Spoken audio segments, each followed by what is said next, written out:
Whales versus fish.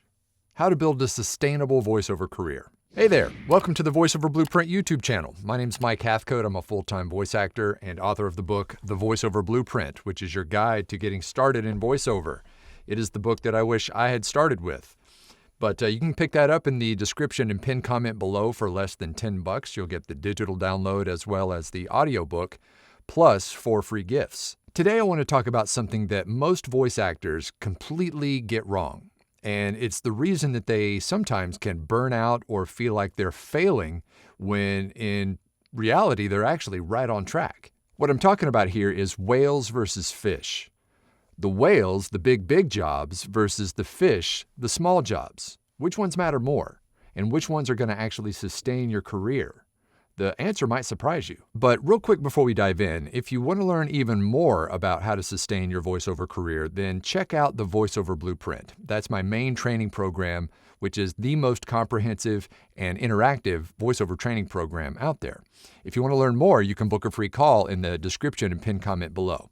Okay, right off the bat, I'm going to bust a really big myth in voiceover, and that is that when most voice actors come into the industry, they begin by chasing the whales, or those big career-changing jobs, like the big national commercial campaign, or the big starring video game role, or maybe the huge audiobook series, or some 6-month contract with a big corporate client. These are the ones that you hear about the most, on social media when people post about these big jobs that they've landed.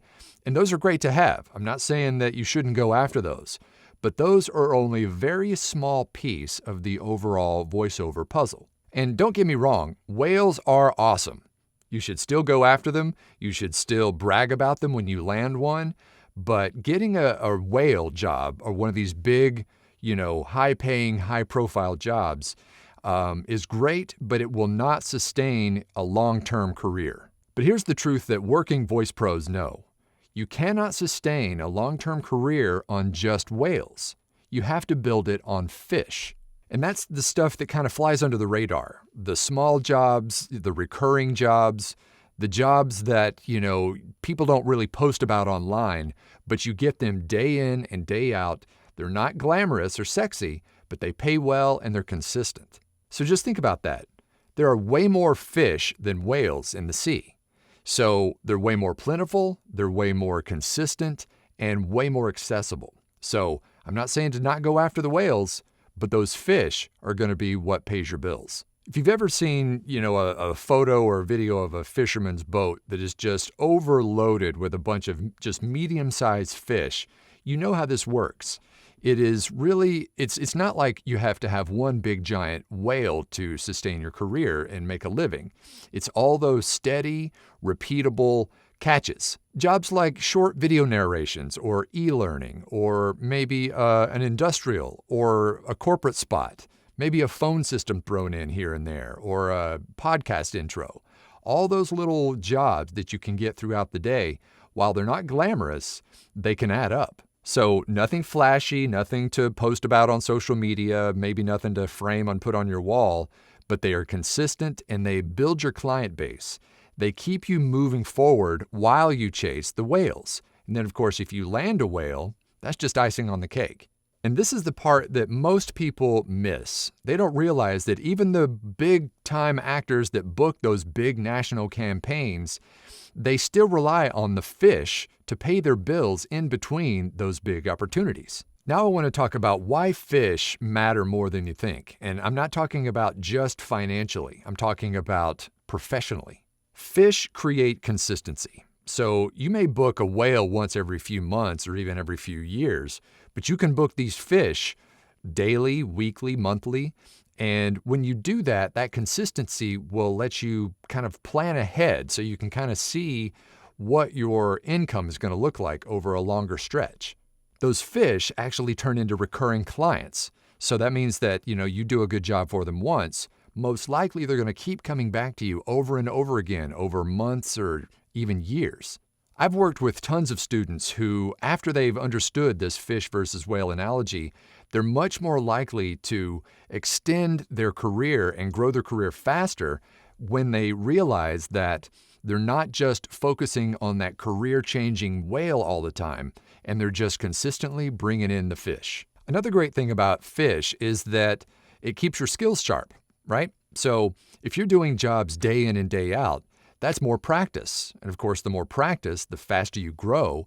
And of course, the faster you grow, you become more competitive and are going to be booking even more. Fish also build momentum. And momentum is everything in VO. When you're consistently booking and working and talking back and forth with clients, you actually feel like a real voice actor, and you behave like one, and you actually sound like one. So that momentum can really carry you through some of the slower seasons in voiceover and really help you have more of a well-rounded career. Another reason why I like fish more than whales is that it builds confidence. Nothing feels better than getting up in the morning and having your inbox be full of work for the day, even though they're not all going to be big, famous, bangers that are going to show up in primetime TV. And that confidence builds fuel. So the more you work, the more you believe you can book those bigger jobs, and the more you're going to be able to go after them. And then once you do that, the chances of you landing a big old whale are even better. Now here's the danger of only chasing whales. And I've seen it over and over again for a lot of new voice actors who kind of come into the industry. They feel like they're not really doing it unless they're landing the big, big roles. And what ends up happening is they start to get into their own head and they start to think, well, I'm not good enough, or, this isn't really working for me because I'm not really landing the big opportunities, or maybe I'm just, the voiceover industry is just not for me. And that's not it.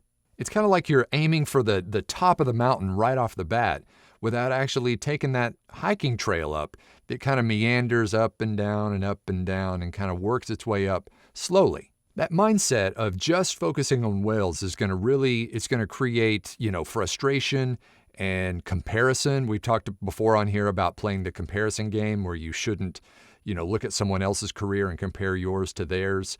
It can create burnout, imposter syndrome, all those things that can really hold you back. Think of whales as bonuses or icing on the cake, like I said earlier. Those are to be celebrated and, definitely go after them, but don't hang every aspect of your career on booking those. So instead of sitting around and just kind of waiting for that big break to happen and that big unicorn client to land in your lap, spend your time wisely by building a sustainable, reliable book of everyday work. Because here's the secret. When you stack enough fish, that kind of gives you the stability that you need to make those big swings when those opportunities do show up, and you're going to be more positioned to actually book those. So working pros, and I mean the ones who do this day in and day out, full time, and make their living doing voiceover, they don't rely on the whales. Sure, they chase them, they audition for them, they celebrate them when they actually book them, but they don't depend and rely on them. What they do rely on are customer relationships, repeat clients, staying visible, consistent marketing, and delivering quality every single job. They understand that voiceover isn't just a lottery, it's a business, and that business is built on volume. And here's the cool part. The more of those little fish that you land, the more likely a whale is going to show up because you're always improving, you're working steadily, you're building a reputation, and you're becoming more trustworthy. Okay, now I want to talk about how to build your fish-first career. The first is cast a wide net. So don't just wait for the perfect job to land in your lap. Audition for everything that you're a good fit for. Number 2 is be extremely consistent. Success in this business is about rhythm. So even 30 minutes a day beats 3 hours once a week. Next is build systems for outreach. So email marketing, CRM, follow up with people. These create repeat clients, and those repeat clients are your most valuable fish. Number 4 is deliver a great experience. Now, this should probably go without saying, but good, fast turnaround times, professional sounding audio, clear communication, this will keep your clients coming back. Last but not least is celebrate even the smallest wins. Yeah, it's not something that you can go brag about on social media, but the fact that you're getting daily work and getting good, fair pay for that daily work is showing that you have the mindset and the capability of doing this thing for as long as you want. Okay, so here's the bottom line. Whales are fun, but fish is freedom. Whales are exciting, and fish are sustainable. Whales are the story that you tell publicly when you land one. The fish are going to be the story that you live day in and day out. So if you want to build a real voiceover career, not one that's just waiting on that magic job to land in your lap, but one that's going to pay your bills, give you flexibility, and really grow year after year, start by mastering the fish game. So just like in fishing, if there's a whole lot of fish gathered in one place, guess what's going to come after those? The whales.